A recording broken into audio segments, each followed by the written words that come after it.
Puskesmas Sukatani berdiri terpencil di pinggir hutan, jauh dari hiruk-pikuk kota. Dinding bangunannya sudah mulai kusam, dengan cat yang mengelupas di sana-sini. Lampu gantung di lorong utama sering berkelap-kelip, menciptakan bayangan yang menari-nari di dinding. Bangunan tua itu hanya dihuni oleh satu bidan yang bertugas jaga malam, seorang perempuan muda bernama Bidan Lestari. Lestari baru saja pindah dari kota 3 minggu lalu. Ia ditugaskan untuk menggantikan bidan sebelumnya, Bu Rina, yang katanya tiba-tiba mengundurkan diri karena alasan kesehatan. Namun kabar burung yang beredar di desa menyebutkan hal berbeda. Bu Rina diduga mengalami gangguan kejiwaan setelah beberapa insiden misterius yang terjadi di puskesmas. Malam itu, hujan gerimis turun membasahi atap seng tua. Suara tetesan air terdengar ritmis, seperti denting jam yang mengiringi waktu. Puskesmas yang hanya memiliki 3 ruangan utama, ruang bersalin, ruang rawat inap, dan ruang administrasi, tampak gelap dan lengang. Lestari duduk sendirian di ruang jaga, ditemani setekuk kopi hangat dan lampu meja yang remang. Jam dinding menunjukkan pukul 2.47 ketika telepon tua di meja mendadak berdering. Suaranya nyaring dan mendadak, membuat Lestari hampir menjatuhkan cangkir kopinya. Ya ampun, gumamnya seraya mengangkat gagang telepon. Halo, ini Puskesmas Sukatani. Suara perempuan tua terdengar di seberang. Serak, terengah, dan seperti tercekik. Tolong, cepat ke rumah Bu Jumi. Anaknya mau lahir. Lestari terdiam. Nama, Bu Jumi, terdengar asing tapi sekaligus familiar. Ia pernah mendengar nama itu disebutkan oleh kepala dusun, Pak Rawi, saat pertama kali datang ke desa. Bu Jumi adalah seorang janda yang meninggal saat melahirkan 2 tahun lalu. Kematian yang katanya tak wajar. Maaf, ini siapa ya? Tanya Lestari pelan, berusaha tetap tenang. Suara itu menggema, seperti berasal dari 2 arah. Cepat, sebelum darahnya membanjiri rumah. Klik. Telepon terputus. Hening. Hanya suara angin dan hujan di luar yang menemani. Lestari berdiri perlahan. Napasnya mulai berat. Ia mencoba meyakinkan diri bahwa ini hanyalah ulah iseng atau mungkin orang mabuk yang salah sambung. Tapi firasatnya berkata lain. Sesuatu yang kelam sedang bergerak malam ini. Ia mengambil senter, jaket tipis, dan tas medisnya. Sebagai bidan, ia tak boleh mengabaikan panggilan darurat. Meskipun logika menolak, naluri profesinya tetap memanggil. Keluar dari puskesmas, Lestari melewati jalan setapak yang licin dan becek. Jalanan menuju rumah Bu Jumi, yang ia ingat samar-samar dari cerita warga, berada di ujung desa, dekat kebun bambu. Di sanalah, konon, dulu rumah itu berdiri. Tapi banyak yang bilang rumah tersebut kini kosong. Tak berpenghuni. Bahkan penduduk setempat enggan melewatinya setelah maghrib. Langkahnya semakin pelan ketika sampai di depan pagar bambu yang separuh roboh. Rumah tua itu masih berdiri, walau reot dan tertutup lumut. Jendela-jendelanya gelap. Tak ada cahaya. Tapi, tangisan bayi terdengar lirih dari dalam. Lestari tercekat. Dingin merambat dari ujung kaki sampai tengkuk. Tangisan itu pelan, seolah meminta tolong, seolah nyata, namun juga tak wajar. Ia menelan ludah, lalu mengangkat tangan mengetuk pintu kayu yang tampak lapuk. Tok. Tok.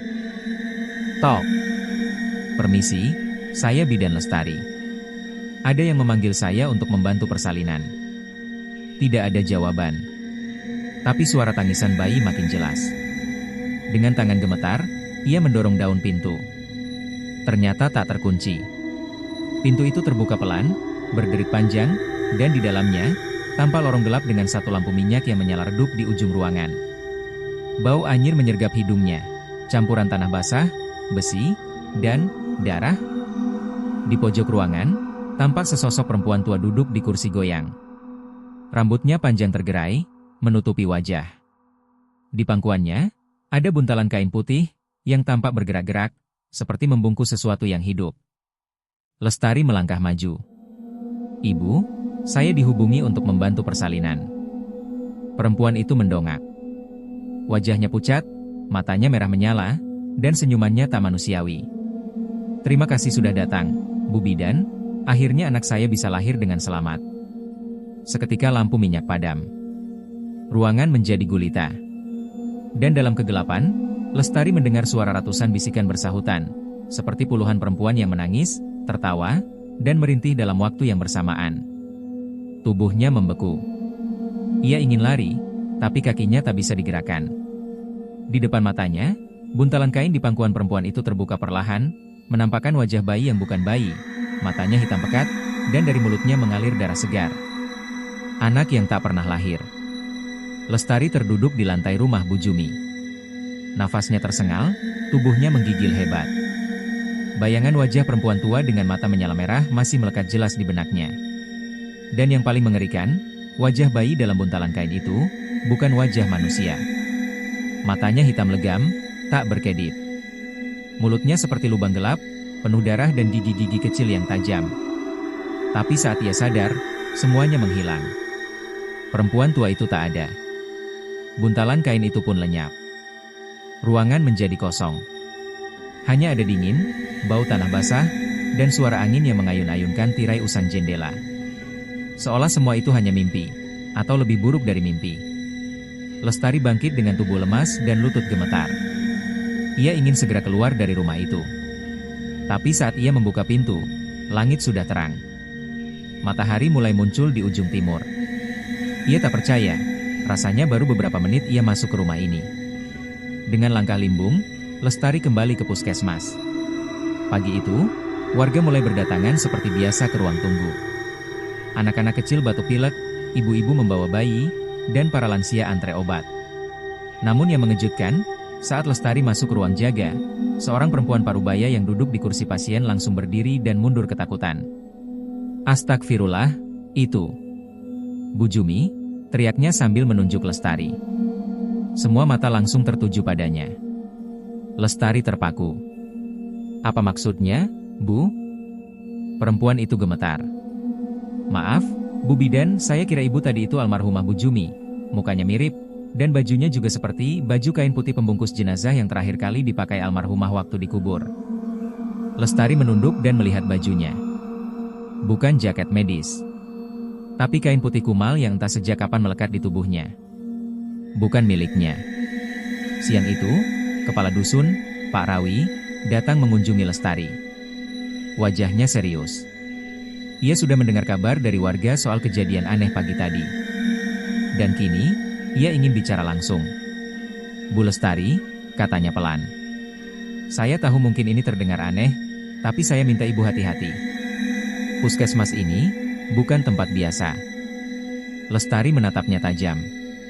Saya tidak gila, Pak Rawi. Tapi semalam saya benar-benar dipanggil ke rumah Bu Jumi. Saya mendengar suara, melihat bayi. Pak Rawi menghela nafas panjang. Lalu ia duduk, dan mulai bercerita. 2 tahun lalu, Bu Jumi datang ke puskesmas ini dalam keadaan hamil tua. Tapi karena malam itu badai besar, hanya Bu Rina, bidan sebelumnya, yang berjaga. Ia membantu persalinan semampunya. Tapi kata Bu Rina, anak yang dilahirkan, bukan anak biasa. Tangisannya tak keluar. Matanya terbuka sejak lahir. Dan, ada tali pusar yang membelit leher dan tubuhnya seperti akar pohon. Lestari menahan napas. Setelah itu, listrik padam. Bu Jumi meninggal karena pendarahan hebat. Tapi yang aneh, bayinya hilang. Tak ditemukan dimanapun. Padahal ruangan tertutup. Dan sejak itu, puskesmas ini sering mengalami hal aneh. Pak Rawi mengambil map lusuh dari tasnya dan menyerahkan pada Lestari. Isinya foto-foto ruangan bersalin setelah kejadian malam itu. Di salah satu foto, terlihat bercak darah di dinding yang membentuk pola aneh, seperti wajah perempuan yang menjerit. Bu Rina mundur seminggu kemudian. Katanya, setiap malam dia mendengar tangisan bayi dari ruang bersalin. Tangisan yang sama seperti malam persalinan Bu Jumi. Beberapa kali, ia mengaku melihat bayangan perempuan berjalan di lorong, membawa buntalan kain. Lestari memegang pelipisnya. Semua ini terasa seperti mimpi buruk yang mulai menyusup ke kenyataan. Malam berikutnya, Lestari memutuskan berjaga dengan lebih waspada. Ia mengunci semua ruangan, memastikan tidak ada hal ganjil. Tapi tepat pukul 2.47, telepon kembali berdering. Kali ini, ia tidak mengangkatnya. Ia hanya berdiri menatap telepon itu dari jauh. Deringnya tajam, menusuk. Namun setelah 5 dering, telepon berhenti. Hening. Beberapa detik kemudian, lampu ruang bersalin menyala sendiri. Lestari berjalan pelan ke arah lorong. Ia berdiri di depan pintu ruang bersalin, menatap cahaya redup dari celah pintu. Tangannya terulur, membuka pintu itu pelan. Dan di dalam, di atas ranjang bersalin yang kosong, terdapat buntalan kain putih, sama persis seperti yang ia lihat di rumah Bu Jumi. Tapi kali ini, buntalan itu berdarah. Merembes ke lantai, membentuk jejak merah menuju pintu belakang. Tangisan bayi terdengar lagi. Dan suara perempuan tua terdengar samar. Bu Bidan, bantu anak saya lahir, dia belum sempat menghirup udara dunia. Ruang bersalin berdarah. Malam itu, waktu seperti berhenti di puskesmas Sukatani. Lampu-lampu berkedip pelan seperti kehabisan tenaga, dan udara di lorong menjadi lebih dingin dari biasanya. Bidan Lestari berdiri membeku di depan ruang bersalin, memandang buntalan kain putih di atas ranjang, yang perlahan merembeskan darah ke lantai. Tangisan bayi terus terdengar. Pelan, namun menusuk. Tangisan itu bukan hanya suara, tapi juga semacam panggilan, seolah-olah darah yang menetes itu membawa pesan dari alam lain. Lestari menguatkan hati. Ia masuk ke dalam ruangan. Langkahnya pelan, kaki seperti menapak di atas es. Ranjang besi yang biasanya ia gunakan untuk membantu persalinan kini berubah jadi tempat ritual kematian. Ia mendekati buntalan kain, dan saat ia menyentuhnya, bayi itu menangis lebih keras. Namun suara tangisnya berat dan dalam, seperti suara laki-laki dewasa yang terjebak dalam tubuh bayi. Perlahan, ia membuka bagian atas kain, dan saat wajah bayi itu tampak, Lestari menjerit tertahan. Bayi itu tidak punya bola mata. Di tempat matanya hanya ada rongga hitam. Mulutnya terbuka, dan di dalamnya bukan gusi atau lidah, melainkan tali pusar yang terus menjulur keluar, seperti akar yang menggeliat. Tiba-tiba pintu ruang bersalin tertutup sendiri dengan keras. Lampu padam.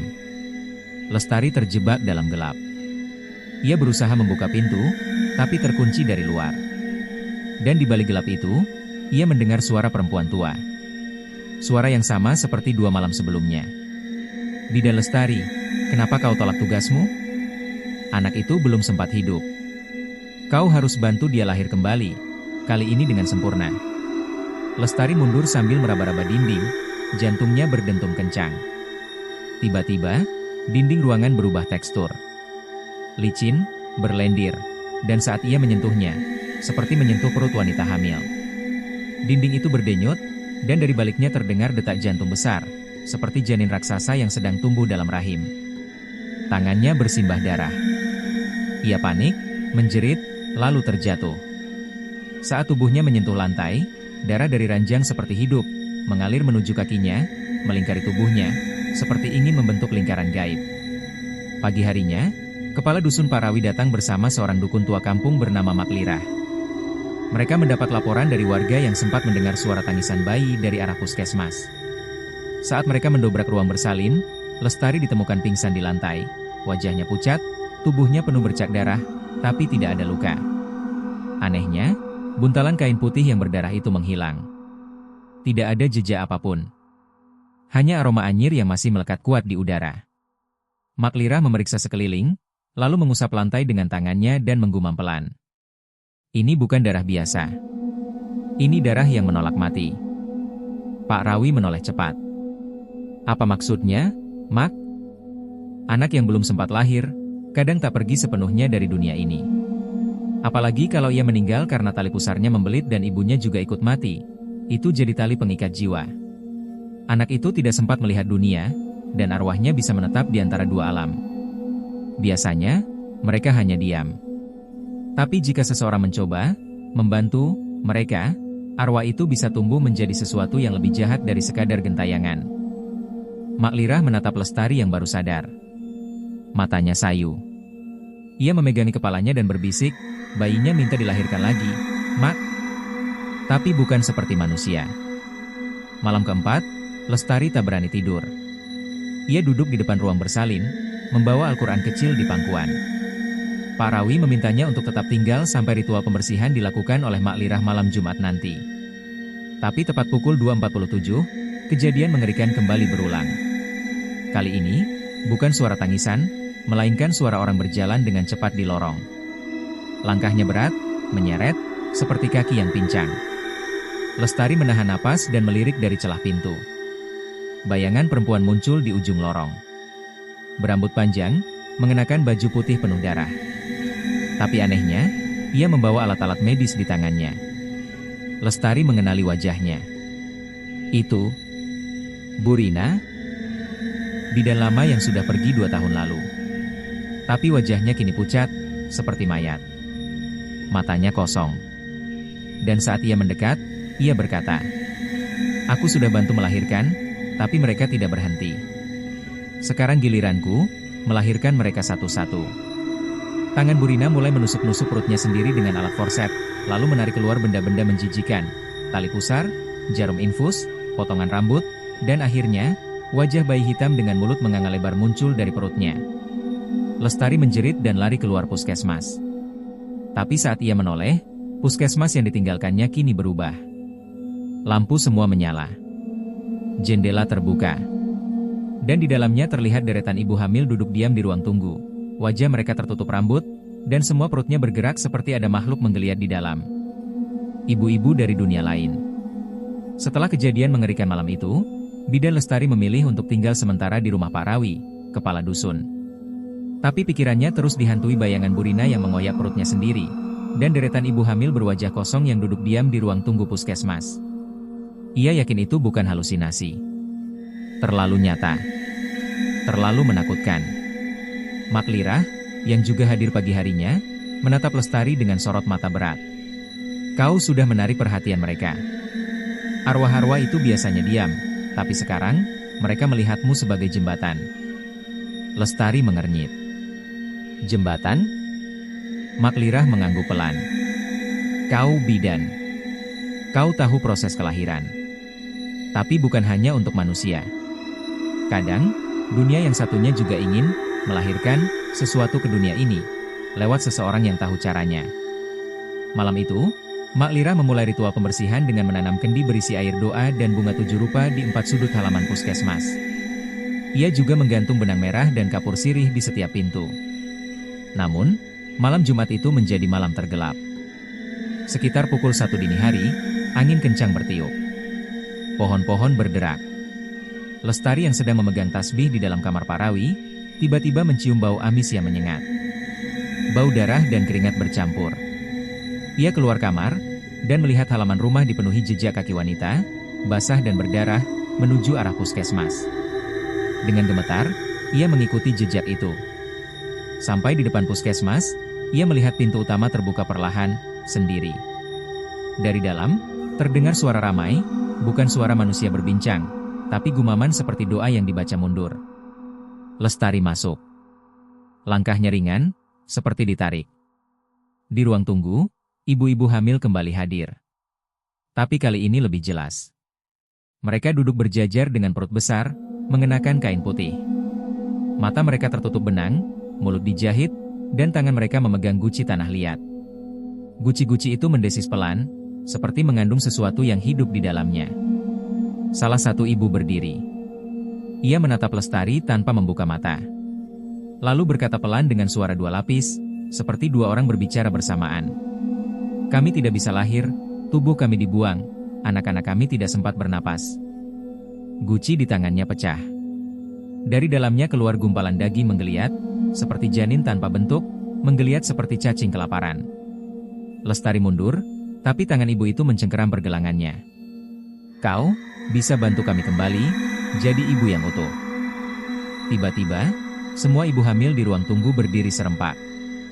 Mereka melangkah menuju Lestari. Lantai berubah merah, seperti kolam darah. Dinding puskesmas mulai meneteskan cairan hitam, dan suhu ruangan turun drastis. Lestari pingsan.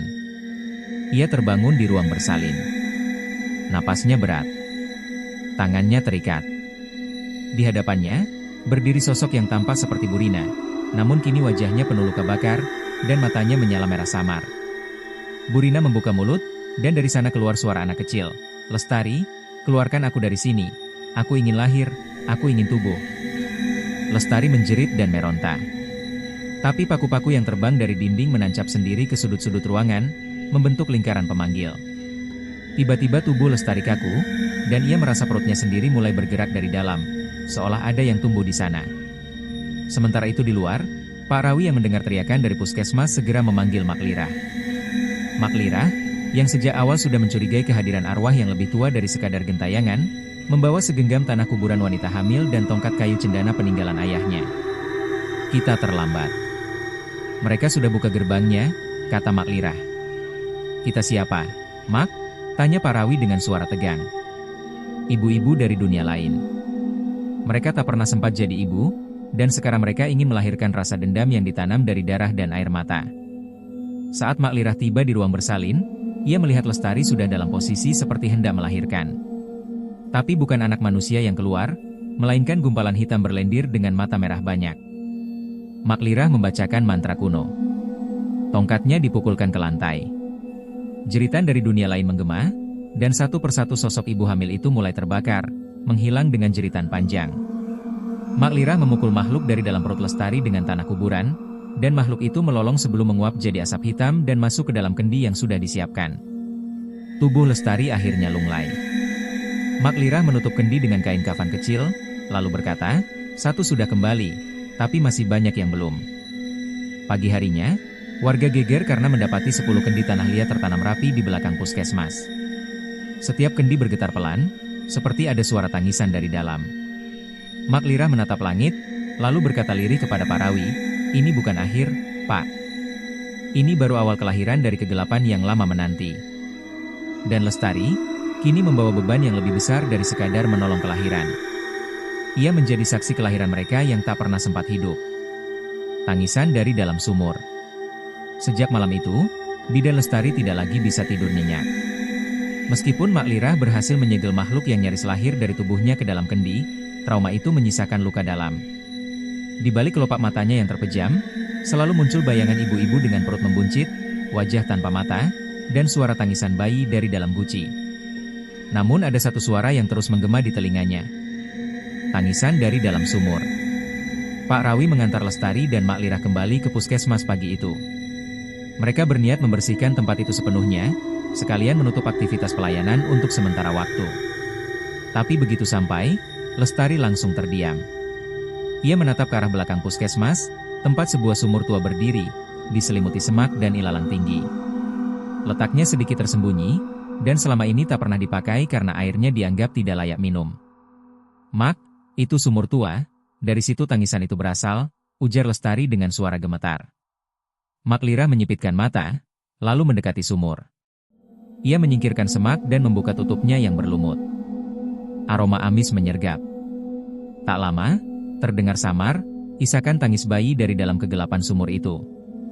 Lestari mundur refleks, tubuhnya bergetar. Pak Rawi menjelaskan, sumur itu sudah ada sebelum puskesmas dibangun. Dulu katanya pernah jadi tempat pembuangan sesuatu, tapi aku tak tahu pasti. Mak Lirah menatap tajam.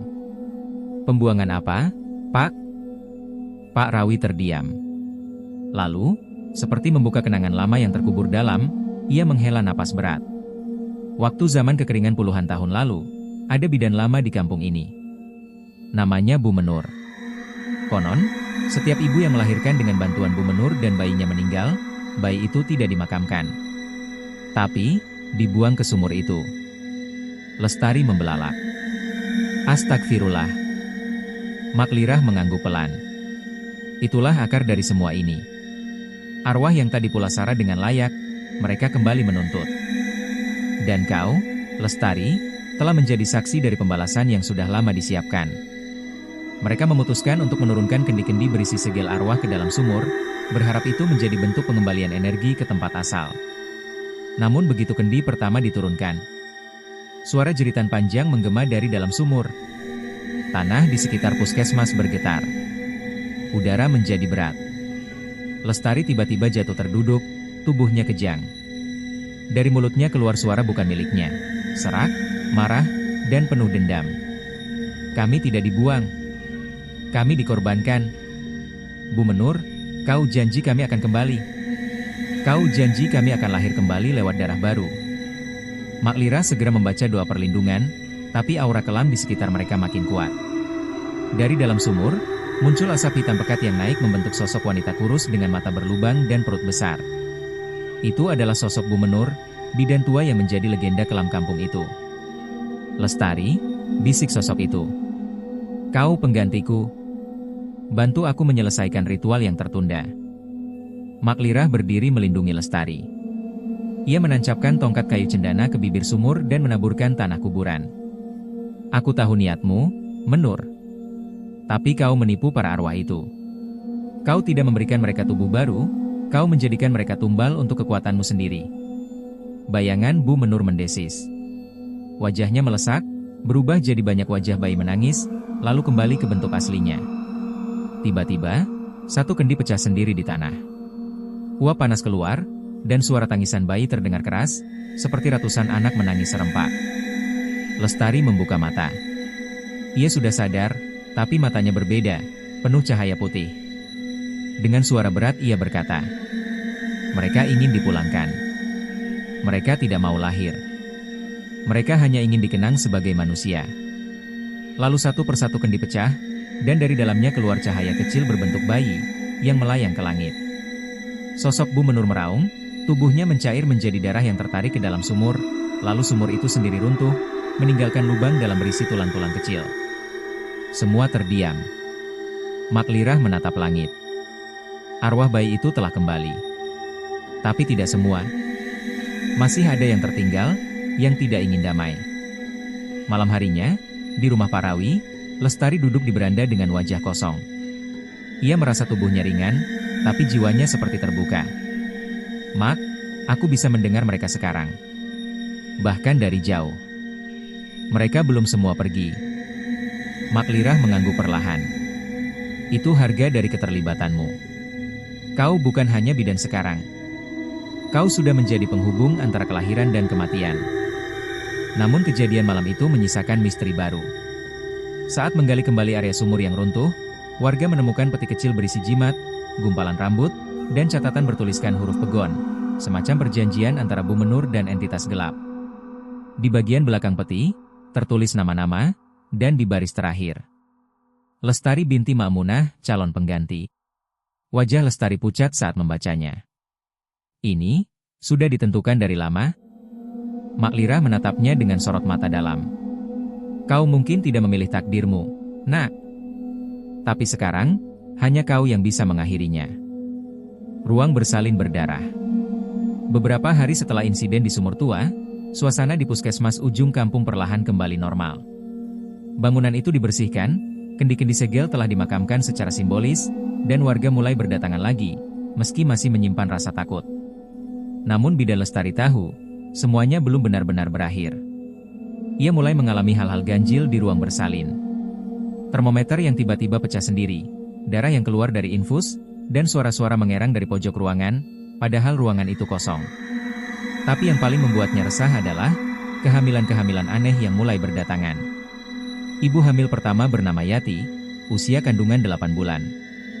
Wajahnya pucat, matanya kosong, dan setiap malam ia merintih sambil menyebut satu nama. "Menur, Menur, Menur." Mak Lirah, yang kini tinggal sementara di rumah Lestari, langsung tahu bahwa ini bukan kehamilan biasa. Bayinya bukan dari dunia kita, Tari. Ini tubuh manusia yang sedang dipakai sebagai rahim pinjaman. Kau harus segera mengusirnya, atau ketika lahir nanti, ia akan menjadi pintu bagi mereka yang tersisa di sumur itu. Saat malam pemeriksaan Yati, Lestari dan Mak Lirah berada di ruang bersalin. Lampu ruangan mulai redup saat kontraksi pertama datang. Tapi yang lahir bukan tangisan bayi, melainkan erangan rendah seperti binatang buas. Perut Yati berguncang hebat, dan dari balik kulitnya terlihat ada tangan kecil menekan dari dalam, mencoba keluar paksa dari samping perut, bukan jalur lahir biasa. "Ma!" Dia mencoba keluar lewat sisi tubuh ibunya. Lestari menjerit. Mak Lirah menaburkan garam hitam ke lantai dan membacakan mantera dari naskah kuno. Tubuh Yati melayang dari tempat tidur, matanya berubah putih seluruhnya, dan dari mulutnya keluar suara yang dalam, bukan miliknya. "Lestari, waktumu telah dekat. Tubuh ini hanya permulaan." Tiba-tiba jendela ruang bersalin pecah. Angin malam masuk, menggoyangkan tirai dan membentuk siluet wajah perempuan tua, Bu Menur. Ia tersenyum dengan mulut yang menjulur panjang, berlumur darah. Sudah kubilang, Lestari, kau adalah pintu terakhir.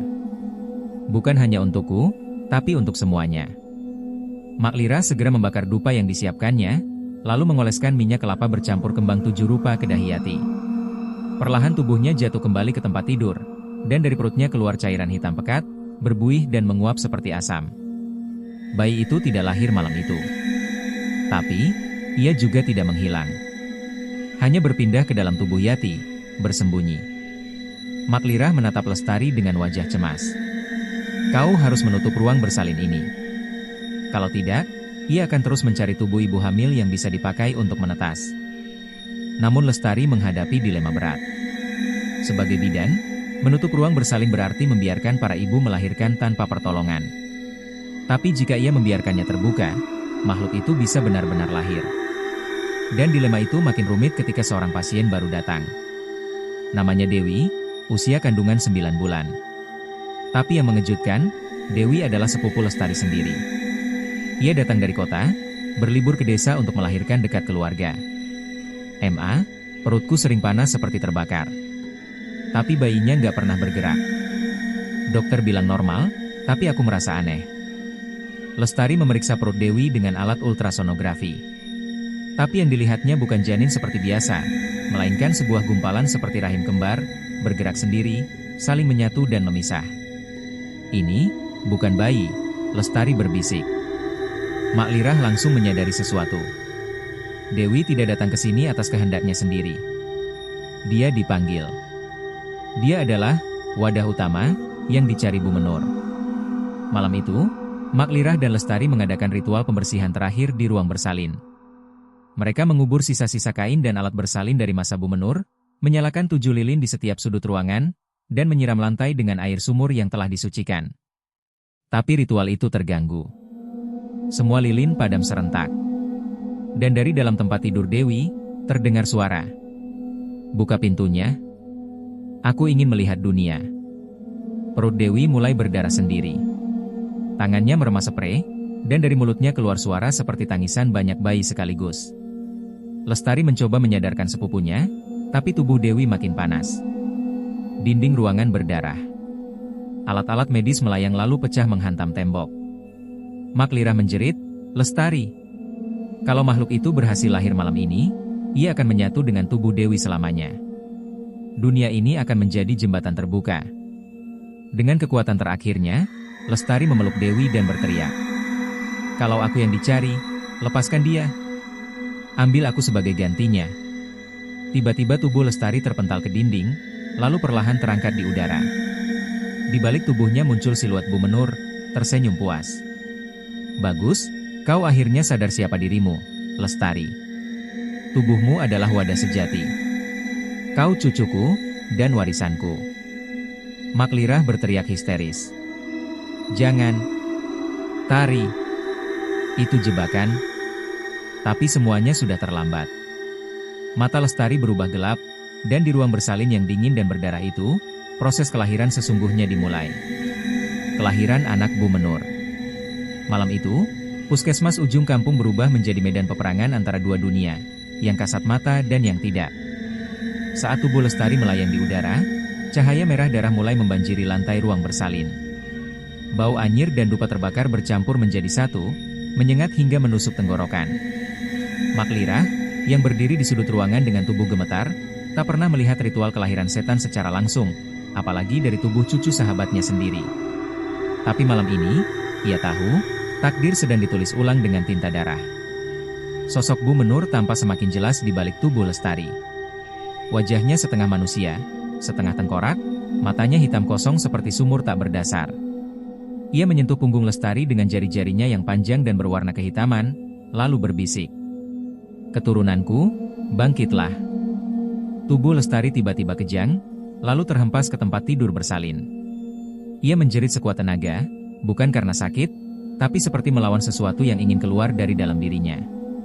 Dari perutnya yang membesar, suara lolongan dan erangan terdengar, seperti ratusan makhluk kecil yang berebut jalan keluar.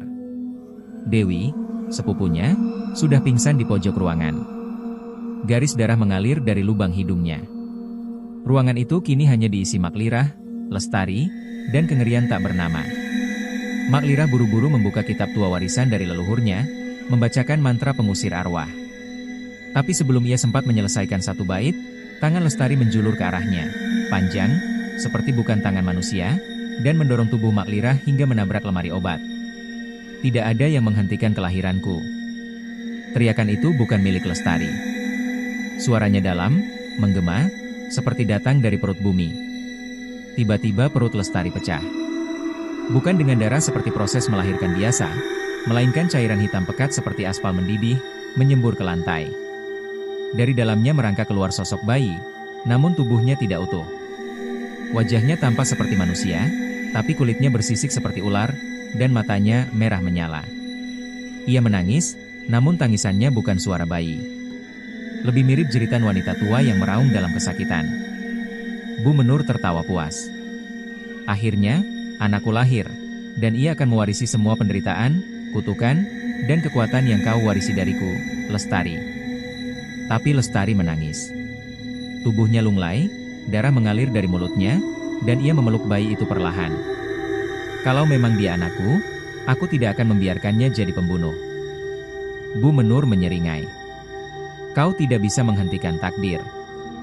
Namun dari balik reruntuhan lemari, Mak Lirah bangkit. Tubuhnya berdarah, tapi ia masih menggenggam kain kuno berisi paku keramat yang biasa digunakan untuk menyegel roh keturunan siluman. Ia menyeret tubuhnya mendekat dan melemparkan paku itu ke arah tubuh bayi. Lestari langsung menangis, "Jangan! Itu anakku." Tapi paku itu menancap tepat di dada bayi siluman. Seketika jeritannya membahana.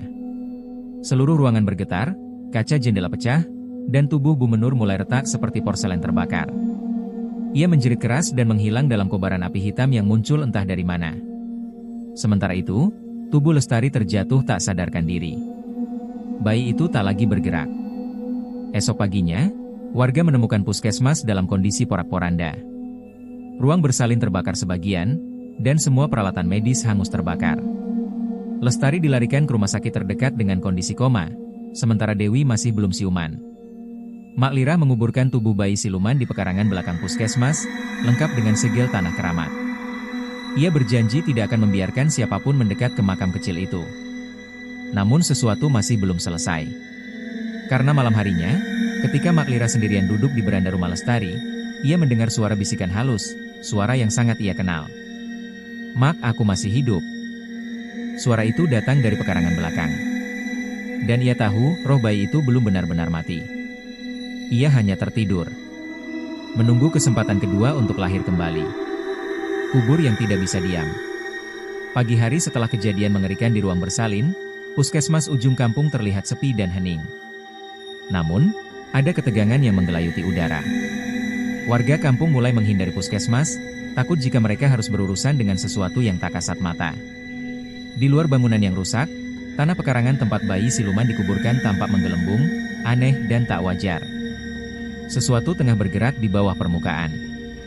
Mak Lirah yang kini tinggal bersama Lestari, yang masih koma, terus merasakan kehadiran yang mengganggu. Ia merasa bahwa ada yang belum selesai, bahwa Bu Menur belum benar-benar pergi. Satu malam, ketika hening menyelimuti kampung, suara aneh mulai terdengar dari luar rumah. Seperti suara langkah kaki kecil yang ringan, namun dalam jumlah yang banyak. Ketika Mak Lirah melangkah keluar, ia melihat tanah di sekitar kuburan bayi siluman bergeser sedikit demi sedikit. Tanda-tanda dari bawah permukaan tampak bergerak seolah sesuatu sedang menggali jalan keluar. "Tidak," Mak Lirah berbisik, ia belum puas. Mak Lirah tahu, jika bayi siluman ini tidak segera dikubur dengan cara yang benar, ia akan bangkit kembali. Tapi yang lebih menakutkan adalah kenyataan bahwa roh Bu Menur masih ada di sekitar puskesmas, menyaksikan segala sesuatu yang terjadi, memantau setiap langkah. Keputusannya sudah bulat. Mak Lirah harus menggali kembali tanah itu, menambah lapisan segel, dan memastikan bahwa bayi itu takkan pernah bisa bangkit lagi. Ia mengambil beberapa barang dari lemari tuanya. Sebatang bambu hitam, 2 butir telur ayam hitam, dan kain putih yang telah direndam dalam air suci. Semua itu adalah alat untuk ritual pengusiran yang lebih kuat. Sebelum pergi, Mak Lirah memeriksa Lestari yang masih terbaring tak sadarkan diri. Roh Lestari kini terkunci dalam tubuhnya, belum sepenuhnya lepas dari cengkeraman Bu Menur. Dengan hati-hati, Mak Lira menutup pintu dan melangkah keluar, menyusuri jalan menuju pekarangan belakang puskesmas. Namun, langkahnya terhenti saat tiba di depan kuburan bayi siluman. Tanah di sekitar kuburan itu menggelembung lebih besar. Seperti ada kekuatan yang mengarah ke permukaan, mendorong tanah dengan keras. Dan tiba-tiba, di antara celah tanah yang terbuka, tampak dua mata merah menyala, menatap langsung ke arah Mak Lira. Mak Lira, suara itu bergema, bukan dari tubuh bayi yang dikubur, tetapi dari tanah itu sendiri. Kau tak bisa menutupku selamanya. Aku akan kembali. Ini dunia yang sudah aku pilih. Mak Lira melangkah mundur, menggenggam erat bambu hitam yang dibawanya. Ia tahu, jika ia tidak menghentikan ini sekarang, semuanya akan terlambat. Kau tidak akan bisa melakukannya, Bu Menur, Mak Lira berkata tegas. Anakmu sudah mati. Sekarang saatnya kalian menghilang selamanya. Namun saat Mak Lira hendak melangkah maju, tanah di bawahnya mulai bergetar. Di bawahnya, seperti ada sesuatu yang memecah lapisan tanah yang telah dibentuk.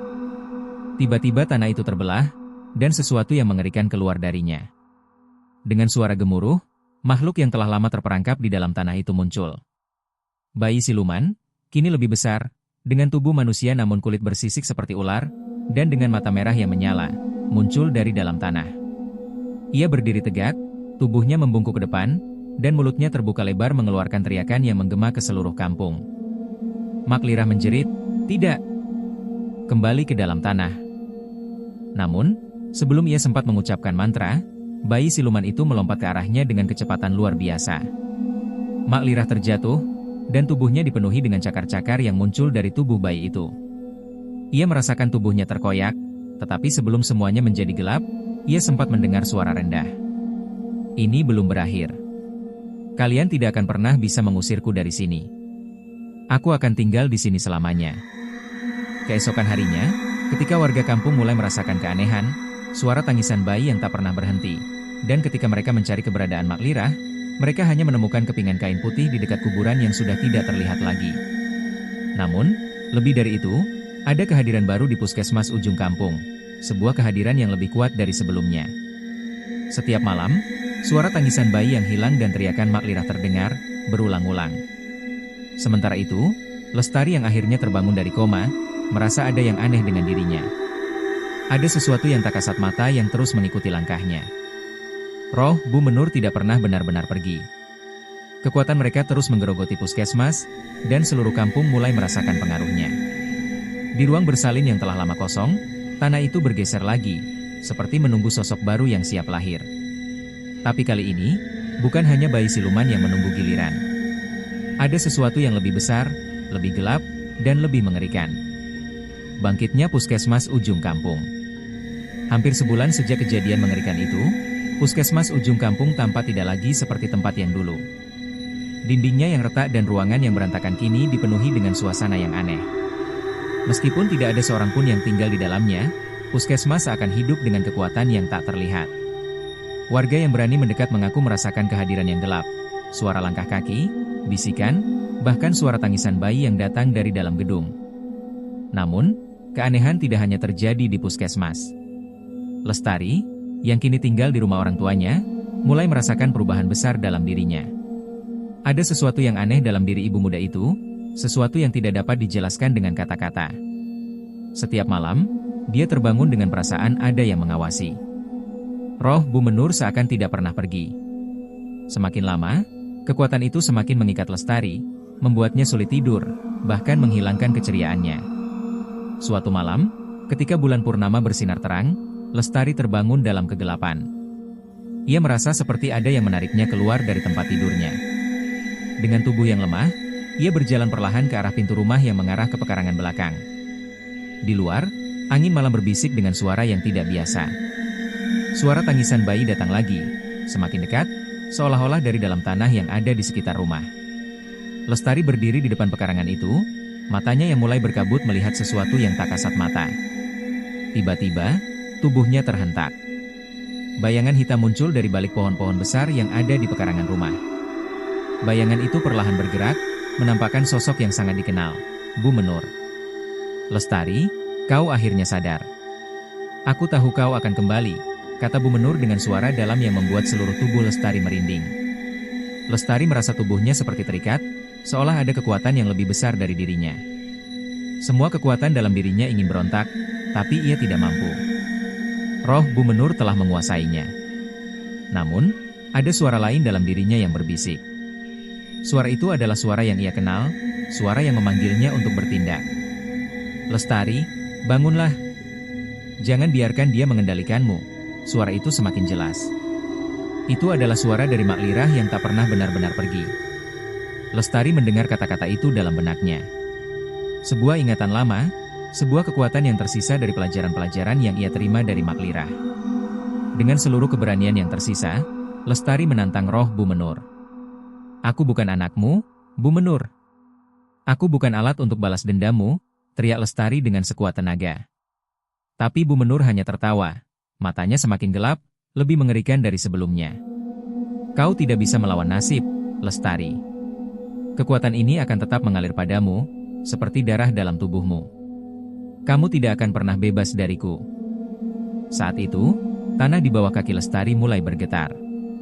Dari dalam tanah, sesuatu mulai naik ke permukaan. Tanah itu mulai pecah, dan bayi siluman muncul lagi, kali ini dalam wujud yang lebih besar dan lebih mengerikan. Bayi itu sudah tidak terlihat seperti manusia sama sekali. Tubuhnya berbalut sisik ular, mulutnya terbuka lebar dengan 2 gigi besar yang mencuat dari dalamnya. Matanya menyala merah, menatap Lestari dengan penuh kebencian. Namun, Lestari yang merasa tubuhnya sudah sangat lemah, mulai merasakan kekuatan baru dalam dirinya. Kekuatan yang ia warisi dari Mak Lirah. Dengan segenap kekuatan yang ia miliki, Lestari melangkah mundur dan memanggil mantra terakhir yang ia ingat. Mantra pengusir roh jahat yang diajarkan Mak Lirah padanya. Aku tidak akan membiarkanmu menguasai diriku. Lestari berteriak. Mantra itu membentuk lingkaran cahaya yang bersinar di sekitar tubuh Lestari, dan bayi siluman itu terhenti sejenak, seolah tidak bisa melawan kekuatan yang mulai menyelimuti tubuh Lestari. Namun, Bu Menur tidak tinggal diam. Ia meraih Lestari dengan tangan panjangnya, berusaha meremas leher Lestari. Kau pikir kau bisa mengalahkanku? Tidak ada yang bisa menghentikan kami. Saat itu, suara Mak Lirah terdengar lagi, tetapi kali ini, lebih kuat dari sebelumnya. Lestari, gunakan kekuatanmu. Jangan biarkan mereka menguasai tubuhmu. Dengan suara gemetar namun penuh tekad, Lestari akhirnya mengucapkan mantra terakhir yang diajarkan oleh Mak Lirah. Dalam sekejap, cahaya terang meliputi seluruh tubuhnya, dan Bu Menur terlempar mundur, menghilang dalam sekejap. Namun, bayi siluman itu masih ada. Terjatuh ke tanah dengan suara gemertakan yang mengerikan. Lestari tahu, ini belum berakhir. Dengan tubuh yang lemah dan penuh darah, Lestari berjalan kembali ke puskesmas. Puskesmas ujung kampung yang telah menjadi tempat terkutuk ini harus dibersihkan sekali dan untuk selamanya. Tapi Lestari tahu, ada yang lebih besar lagi yang harus dia hadapi. Bu Menur mungkin telah pergi untuk sementara, tetapi kekuatan itu tidak akan pernah benar-benar hilang. Puskesmas ini, dengan segala sejarah kelamnya, akan selalu kembali hidup. Akhir dari segalanya. Pagi itu, puskesmas ujung kampung terlihat seperti bangunan yang sudah tidak memiliki jiwa. Meski tidak ada seorang pun yang tinggal di dalamnya, atmosfernya terasa tegang, seperti menunggu sesuatu yang tak terelakkan. Di sekitar halaman, rerumputan liar tumbuh subur, menutupi jejak-jejak lama yang seharusnya sudah terkubur. Namun, tanah itu masih menyimpan banyak rahasia, dan kehadiran kekuatan yang mengerikan masih terasa. Lestari berjalan perlahan menuju pintu puskesmas. Tubuhnya lemah, tetapi tekadnya untuk mengakhiri teror yang telah berlangsung begitu lama jauh lebih kuat. Setiap langkah yang ia ambil terasa berat, tetapi ia tahu ini adalah satu-satunya jalan untuk membebaskan kampungnya dari kutukan yang menjerat. Di dalam dirinya, masih ada perasaan takut yang tak bisa ia hilangkan sepenuhnya. Meskipun Bu Menur dan bayi siluman telah pergi untuk sementara waktu, Lestari tahu bahwa puskesmas ujung kampung menyimpan kekuatan yang jauh lebih besar dari yang pernah ia bayangkan. Tempat ini adalah tempat terkutuk, yang mengikat roh-roh yang tak terhitung jumlahnya. Namun, ada satu hal yang ia ketahui pasti. Ia tidak sendirian. Mak Lirah masih ada di dalam dirinya, memandu setiap langkah yang diambilnya. Tangan yang lemah itu sekarang menggenggam kuat bambu hitam yang diberikan oleh Mak Lirah, alat pengusir roh yang paling kuat. Lestari tahu, inilah saatnya untuk melakukan apa yang seharusnya dilakukan. Setibanya di depan pintu utama puskesmas, Lestari melihat sesuatu yang tidak biasa. Cahaya redup menyinari pintu, dan udara di sekitarnya terasa panas dan berbau aneh, seperti bau tanah yang baru digali. Suara bisikan perlahan mulai terdengar, bukan hanya dari luar, tetapi juga dari dalam dirinya. Bu Menur masih mengawasinya, tidak ada tempat yang aman. Kau tidak akan bisa mengakhiri ini, Lestari. Puskesmas ini adalah rumah kami. Kami tidak akan pergi. Kami akan tetap di sini selama-lamanya. Suara Bu Menur bergema di telinganya, membuat jantung Lestari berdegup kencang. Namun, Lestari tidak gentar. Ia menatap pintu itu dengan penuh tekad. Aku akan mengakhirinya hari ini. Dengan satu dorongan penuh keberanian, Lestari membuka pintu puskesmas. Begitu ia melangkah masuk, atmosfer di dalamnya terasa sangat berbeda. Udara lebih berat, lebih padat. Di ruangan besar yang biasanya digunakan untuk perawatan, kini tampak bayangan hitam bergerak dengan cepat. Bayangan itu mengikuti setiap gerakan Lestari, seolah-olah menunggu untuk menerkamnya. Di tengah ruang itu, bayi siluman yang lebih besar dari sebelumnya muncul lagi, kali ini dengan tubuh yang lebih menyeramkan. Sosoknya semakin mengerikan, penuh dengan sisik dan cakar tajam yang memanjang. Matanya yang menyala merah menatap Lestari dengan penuh kebencian, seolah ingin menghancurkannya. Kau tidak bisa mengusir kami. Puskesmas ini sudah menjadi bagian dari kami. Suara bayi siluman itu bergema dengan suara yang menggema, penuh kebencian. Lestari menatap makhluk itu dengan tekad. Aku tidak peduli. Aku akan membebaskan tempat ini dan semua yang terperangkap di dalamnya. Ia mengangkat bambu hitam yang ada di tangannya dan mulai mengucapkan mantra terakhir yang diajarkan oleh Mak Lirah. Dalam hati, Lestari berdoa agar roh Mak Lirah memberinya kekuatan yang cukup untuk mengalahkan makhluk-makhluk ini. Dengan nama yang suci, aku mengusir semua yang menguasai tempat ini. Kembali ke tempatmu yang sebenarnya. Cahaya terang yang meliputi tubuh Lestari mulai memancar lebih kuat, dan bayi siluman itu mengeluarkan teriakan keras, seolah-olah merasa tubuhnya terbakar. Seluruh puskesmas bergetar hebat, dinding-dinding yang telah lapuk mulai pecah, dan suara gemuruh terdengar di seluruh bangunan. Namun, kekuatan itu bukan hanya berasal dari Lestari. Tiba-tiba, di tengah kehebohan itu, Mak Lirah muncul dalam wujud yang lebih terang dan kuat. Lestari, kau sudah siap. Aku akan membantumu mengusir mereka semua. Suara Mak Lirah bergema, menguatkan semangat Lestari. Dengan bantuan kekuatan dari roh Mak Lirah, cahaya semakin membesar, mengelilingi bayi siluman dan roh Bu Menur yang berusaha menyerang.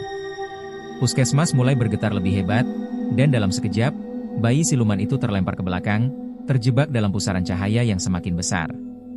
Suara teriakan dan tangisan terdengar keras, tetapi makin lama makin jauh, seolah-olah menghilang ke dalam ruang gelap yang tak terlihat. Kembali ke neraka. Lestari berteriak dengan penuh kekuatan. Puskesmas itu bergetar, dan tanah di sekitar bangunan itu mulai retak, mengeluarkan cahaya terang yang memancar ke seluruh kampung. Dalam sekejap, suara tangisan bayi itu lenyap, dan semua bayangan yang pernah menghantui tempat itu menghilang. Namun, meski kekuatan itu akhirnya pergi, puskesmas ujung kampung tetap terpuruk dalam kehancuran. Setelah apa yang terjadi, bangunan itu tidak bisa dipulihkan lagi. Warga kampung yang mendengar kegemparan datang untuk memeriksa, tetapi hanya menemukan puskesmas yang hancur, dan Lestari yang terbaring lemah di tanah. Namun, puskesmas ujung kampung tidak lagi menjadi tempat yang angker. Lestari berhasil mengusir kekuatan gelap yang menghantui tempat itu, meskipun dengan harga yang sangat mahal. Mak Lirah akhirnya bisa beristirahat dengan tenang, dan roh Bu Menur serta bayi siluman tidak lagi menguasai kampung ini. Lestari kemudian dibawa pulang oleh warga kampung. Tubuhnya lemah, tetapi hatinya penuh dengan rasa lega. Akhirnya, kampung ini bisa merasakan kedamaian yang telah lama hilang. Puskesmas ujung kampung kini hanya menyisakan kenangan dan sejarah gelap yang tidak akan pernah terlupakan.